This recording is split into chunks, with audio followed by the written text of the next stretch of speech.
Salut à tous et bienvenue sur votre chaîne d'actualité du foot. Voici les dernières nouvelles dans l'actualité mercato du FC Barcelone.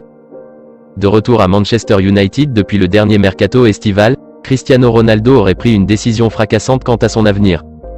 Selon les dernières informations du quotidien britannique The Times, CR7 aurait demandé à sa direction de le laisser partir cet été en cas d'offre intéressante. Toutefois, très peu de clubs seraient capables d'assumer le transfert de Cristiano Ronaldo aujourd'hui, comme l'a indiqué le journaliste portugais Nuno Luz. Lors d'un entretien accordé au célèbre journal espagnol Marca, Nuno Luz a confié ceci: Cristiano Ronaldo n'est pas très heureux à Manchester United et veut partir. Il veut trouver une solution. En football, lorsque vous n'êtes pas heureux dans un endroit, vous essayez de chercher une solution. Mais ça ne va pas être facile, parce qu'il n'est pas facile de trouver une place pour Cristiano Ronaldo. Il n'y a pas beaucoup d'équipes qui ont les conditions financières pour le signer, a affirmé le journaliste portugais, avant de se montrer plus précis sur les potentielles futures destinations de Cristiano Ronaldo. Il continue en disant: le Real Madrid n'en veut pas. Et Barcelone serait la dernière possibilité. Nous devons regarder les clubs avec lesquels Jorge Mendes a le plus de contacts, et nous ne devons pas oublier l'Atlético de Madrid. S'il veut quitter Manchester United, le facteur économique ne doit pas être la chose la plus importante, mais la moins importante. C'est encore un peu tôt.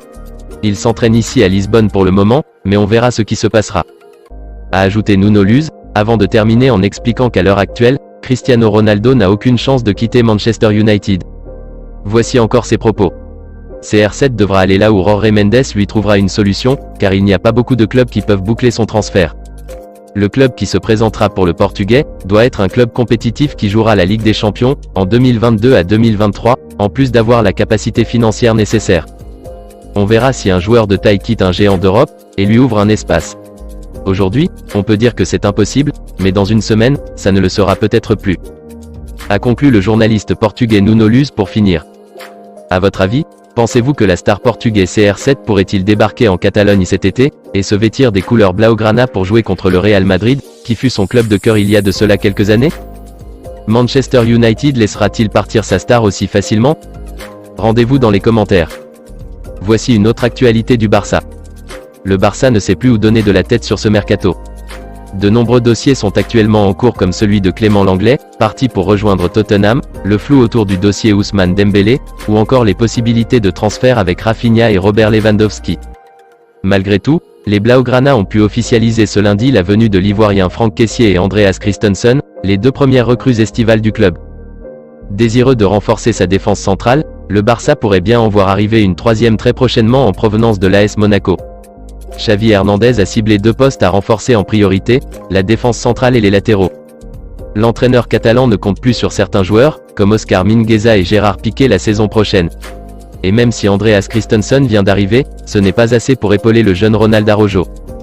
Depuis plusieurs semaines, les négociations se poursuivent avec Séville pour obtenir un transfert de Jules Koundé. Néanmoins, les Sévillans en demandent beaucoup trop.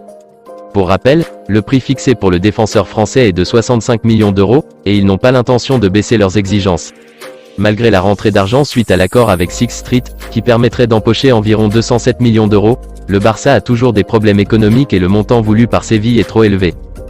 D'après le quotidien catalan Diario Sport, Joan Laporta et sa direction envisagent une autre solution beaucoup moins chère et plus intéressante sur le côté sportif. Ils songent, en effet, à investir dans un défenseur central gaucher, pour compléter un effectif trop fourni en droitier à l'arrière. Ainsi, le monégasque Benoît Badiachil est dans la shortlist.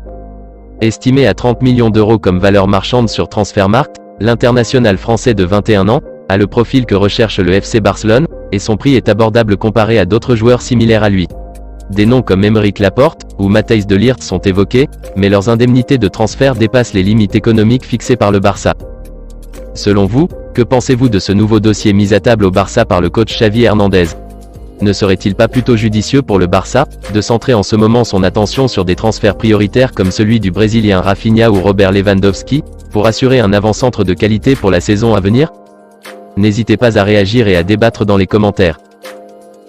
Terminons avec cette info, précisant que l'Argentin Lionel Messi aurait contacté Xavi, pour un éventuel retour au Barça. Dans l'émission espagnole El Chiringuito de Jugón, le cas Lionel Messi est revenu sur la table. Les journalistes espagnols ont indiqué que l'attaquant avait renoué le contact avec le FC Barcelone. Alors que le Paris Saint-Germain compte sur lui cette saison, Lionel Messi fait à nouveau parler de lui à Barcelone. la Pulga ne serait pas contre un retour au sein de son club de cœur. L'Argentin aurait contacté son ancien coéquipier et actuel coach du Barça, Xavi Hernandez, pour évoquer un retour en Catalogne, et attendrait le feu vert de Joan Laporta. Une information à prendre avec des pincettes, car n'oublions pas que Lionel Messi a répété à plusieurs reprises son envie de briller à Paris. Et d'après les informations de dernière minute, la Pulga a repris l'entraînement avec le PSG ce mardi. De quoi penser à de simples rumeurs. Dans tous les cas, on reste branché pour la suite des différents dossiers importants du mercato estival.